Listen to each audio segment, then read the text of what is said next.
So whilst Max Verstappen went on to have a very dominant 2022 season, the latter part of the year saw the double world champion caught up in controversy. This included two incidents at the penultimate round in Brazil, that being a crash with Lewis Hamilton and refusing a team order to let teammate Sergio Perez past him. And now both Hamilton and Red Bull team boss Christian Horner have opened up more about the Dutchman. But before we begin, if you enjoyed the video, make sure to leave a like and also subscribe for more Formula 1 content. And you can follow me on Twitter at James_Formula1 and there'll be a link in the description.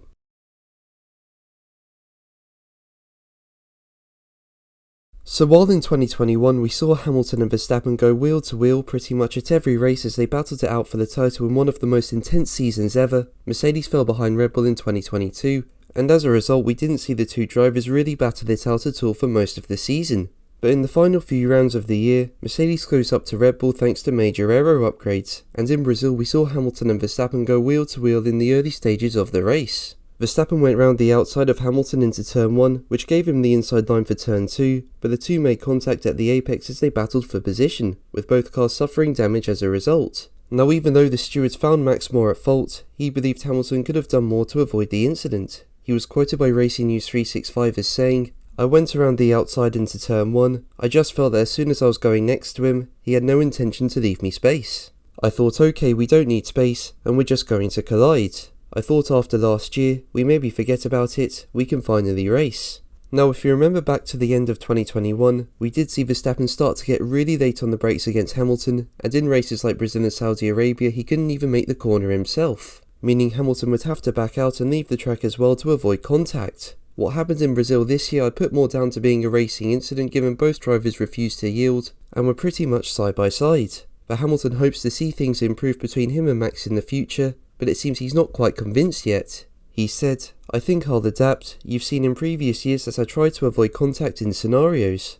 I'm sure we'll grow, both sides will grow and improve hopefully so we don't have experiences like we did in Brazil, but I wouldn't hold your breath." Now Mercedes did show signs at the end of 2022 that they could be a strong force in 2023 to take on Red Bull. And if Mercedes do up their game for next season, and Red Bull still have a car capable of being at the front despite losing wind tunnel time as part of their penalty for breaching the budget cap limit in 2021, I'm pretty sure we'll see Hamilton versus Verstappen round 2.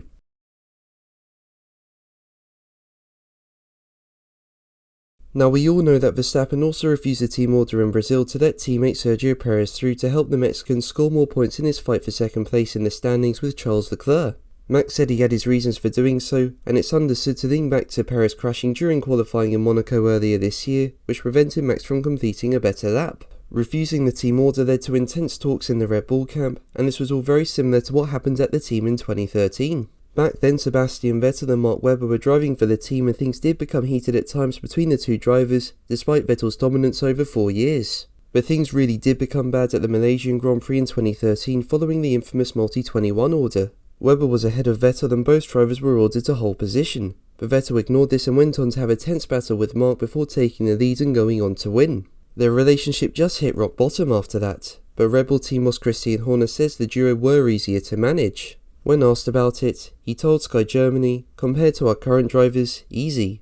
Vettel and Webber were a great pair. We had some fantastic times when you look back now at what we did together. We're all a bit older, some a bit bigger. It was incredible, an incredible time for the team, incredible time for these guys." So considering Horner feels Vettel and Webber were easier to manage, in my opinion it goes to show that with Verstappen leading the team at the moment, harmony can be very difficult in the Red Bull camp. But what do you think? Let me know in the comments below. But that's going to be the video from me today. Thank you ever so much for watching. Make sure to like and subscribe for more videos, and until the next one, take care.